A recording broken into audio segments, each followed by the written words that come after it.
Et hop, cette semaine, un nouvel épisode de AI's Hit qui, comme chaque semaine, va essayer de nous rappeler, de nous faire redécouvrir un photographe du passé ou du présent à l'aide de l'intelligence artificielle. Donc, l'intelligence artificielle, en gros, je vais me baser sur OpenAI, DALL-E, Midjourney pour les illustrations et ChatGPT pour les données historiques. Là, il va nous aider à essayer de le redécouvrir. Donc, n'hésitez pas à aller vérifier si les données sont justes ou pas. C'est pas le but de cette présentation. Là, on est là pour se divertir et peut-être se rappeler aux travaux incroyables de certains photographes. Donc, allez voir les expos, les livres, allez voir en ligne sur cette photographe, qui, cette semaine, en fait, on va demander à l'intelligence artificielle, est-ce que tu en sais plus sur sa bio ? C'est une photographe néerlandaise née en 1959. Elle est connue pour ses portraits de personnes à différents stades de la vie, tels que les jeunes enfants, les adolescents et les nouvelles mères. Ces photographies se caractérisent par leur simplicité évidente, souvent représentant ces sujets dans une pose simple et discrète contre un fond neutre. Elle a commencé sa carrière au début des années 90 et a depuis exposé son travail dans des galeries et des musées à travers le monde. Elle a également produit un certain nombre de livres photographiques, tels que Beach Portraits, 1992 à 96, New Mothers, 2003 à 2006, et The Crazy House, 2010 à 2011. Son travail est souvent considéré comme une réflexion sur la société contemporaine et la condition humaine, capturant la vulnérabilité et la résistance des personnes à différents stades de la vie. Elle est connue pour sa capacité à créer un sentiment d'intimité et d'immédiateté dans ses photographies et pour sa capacité à révéler les complexités de ses sujets à travers son approche directe et non sentimentale. Alors intéressant déjà, je trouve, les illustrations de ce texte donc, que ChatGPT nous a offert ont été faites par DALL-E à partir des mots-clés de ces réponses. Et dans le style de cette photographe. Donc cette photographe, c'est tout simplement Rineke Dijkstra. Mais voilà, donc on retrouve, je trouve, un petit peu son style, effectivement. Sur les photos plus de type portrait, effectivement, visiblement le fond uni, simple et compris. Il y a des données du style de cette photographe, d'après moi, mais on va demander à Laï ce qu'elle pense du style. Aïe, est-ce que tu pourrais nous en dire plus sur son style ? Le style de Rineke Dijkstra en tant que photographe est connu pour sa simplicité et sa directivité. Ses photographies se caractérisent par leur simplicité évidente, souvent représentant ses sujets dans une pose simple et discrète contre un fond neutre. Ces images sont souvent de grand format, prises avec un flash et en couleur. Elles se concentrent souvent sur les personnes à différents stades de la vie, comme les jeunes enfants, les adolescents et les nouvelles mères, et ces photographies sont remarquables pour leur capacité à capturer la vulnérabilité et la résistance des personnes à différents stades de la vie. Alors effectivement, voilà ce qu'on disait avant. Donc si on en reste un petit peu à ce que l'intelligence artificielle nous donne, et on ne va pas trop dans les subtilités comme chaque semaine, on retrouve effectivement des fonds neutres, le respect de la couleur. On n'a pas eu de noir et blanc proposé, et le respect de la couleur est bien là, avec des portraits qui ont l'air d'être dans des situations plutôt de tous les jours, en fait, remarquables par leur aspect vraiment de personnalité. Ce qui est surprenant, sachant que ces images viennent de nulle part, mais écoutons un peu plus. Ces photographies sont également connues pour leur sentiment d'intimité et d'immédiateté. Dijkstra est capable de créer un lien avec ses sujets. Ces photographies révèlent les complexités de ces sujets à travers son approche directe et non sentimentale. Alors, même chose là, on retrouve alors des tonalités un peu plus foncées là, pour les fonds, mais à nouveau toujours ce côté assez simple, entre guillemets, de la composition et de l'illumination, avec pour moi un rappel quand même de son travail. Dans ce cas, je ne sais pas si c'est lié en fait à la puissance de calcul de l'outil, je n'ai pas été regardé vraiment dans le détail, mais par rapport à d'autres semaines, je trouve que les détails des visages, certains détails sont plus réalistes. Alors, est-ce que c'est vraiment une histoire de charge des processeurs utilisés ou simplement parce que l'outil s'améliore avec le temps ? Je ne sais pas, mais je trouve assez bluffant, en tout cas, ces deux clichés-là. Écoutons-en un peu plus. De plus, son travail est souvent considéré comme une réflexion sur la société contemporaine et la condition humaine.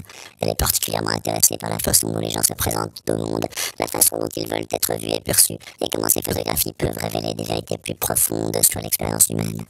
Voilà, deux exemples à nouveau de mise en avant de ce côté. Effectivement, j'ai l'impression de photos de personnalités de tous les jours, mais j'ai l'impression d'apprécier certaines profondeurs de ces caractères, tous un peu différents. La photo de famille, là, on dirait une photo de famille avec l'écran de télévision derrière.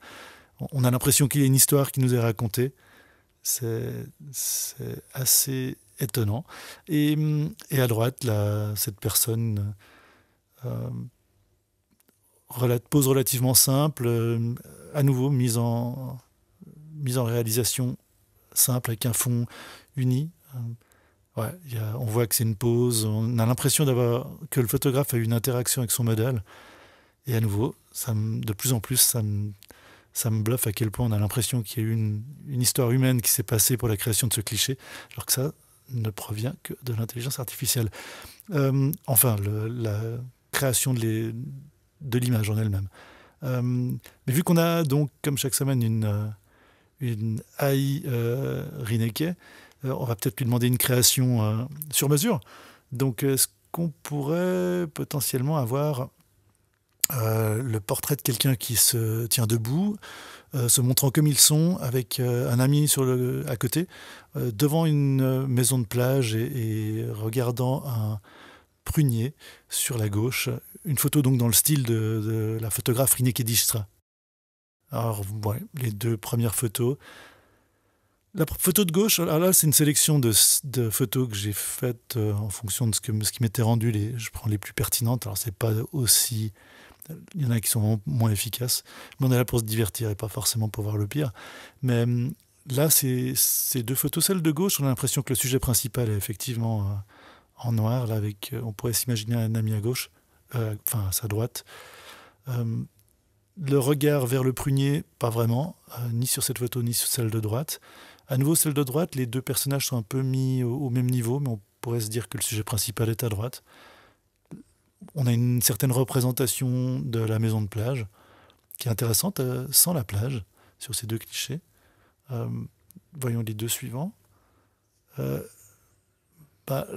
Pareil, là, deux représentations assez différentes des maisons de plage. À chaque fois, on a l'impression qu'il y a un des sujets qui est mis en avant. À gauche, je pense que c'est clairement la personne qui est avec son pull violet mauve. Bien que la pose de la personne à sa gauche, avec le pull noir, semble vraiment regarder le photographe. Et à droite, une image un petit peu différente, je trouve, en termes de composition, avec là l'usage d'une profondeur de champ qui nous masque un peu la maison de plage à l'arrière. Mais à nouveau, je trouve assez bluffant. Alors là, sur aucun de ces clichés jusqu'à présent, on a eu un fond uni, mais on a une recherche d'avoir une certaine unicité de la couleur ou de la texture à l'arrière-plan. Et je trouve un style qui pourrait s'approcher de ce que fait Rineke Dijkstra. Ce serait intéressant à l'occasion de poser la question aux photographes, ceux qui sont encore avec nous, vu qu'il y en a des jeunes. Et regardons les deux dernières images. Donc là, c'était les 4 premières images, c'était avec DALL-E. Là, ce sont 2 images proposées à Midjourney, un autre outil d'intelligence artificielle pour créer des photos avec la même requête. Là, se renforce l'idée perçue depuis les semaines que la série a commencé, que Midjourney a tendance à rajouter son propre style, à ajouter toujours quelque chose, une texture, il y a un rendu qui me semble assez systématiquement le même dans la création des personnages, dans la création des objets. DALL-E aussi, mais je trouve que c'est plus diffus et ça a l'air d'être plus versatile. Là, les deux personnages, c'est difficile de dire qui est le personnage principal. Là non plus, il ne regarde pas le prunier. Le prunier part de la maison de plage dans l'image de gauche.